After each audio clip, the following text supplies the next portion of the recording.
መንግሥተ ሰማያት የማያስገቡት አምስቱ ውሾች የተባሉት ታላላቅ ኃጢአቶች የትኞቹ እንደሆኑ ስንቶቻችሁ ታውቃላችሁ? አዎ፣ በራእየ ዮሐንስ ምዕራፍ 22 ቁጥር 15 ላይ ተጠቅሰው የሚገኙት እነዚህ አምስቱ ውሾች የሚባሉት ኃጢአቶች የእግዚአብሔርን መንግሥት የማይወርሱ አምስቱ ኃጢአቶች፣ አንደኛ ስራየኛ ወይም መተተኛ ወይም ደግሞ አስማተኛ። ይህም ማለት በሰው መብል ላይ እንዲሁም ደግሞ በመጠጥ ላይ መድኃኒትን የሚጨምሩ የድግምት፣ የመተት፣ የጥንቆላ ሥራን የሚሰሩ ማለት ነው። ሁለተኛ ሴሰኛ፣ ይህም ቅንዝረኛ፣ አመንዝራ፣ ዝሙተኛ፣ በአንድ ሴት የማይጸና በአንድ ወንድ የማትጸና ተብሎ ይወሰዳል።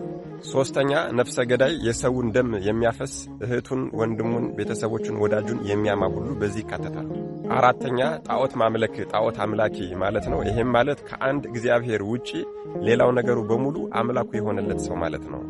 አምስተኛ ሐሰተኛ ምላስ፣ ይህም ማለት ውሸትን የሚወዱ በሐሰት ሥራ ራሳቸውን ከፍ ከፍ የሚያደርጉ ሌባ፣ አጭበርባሪ፣ ያልዘሩትን ማጨድ የሚወዱ ማለት ነው።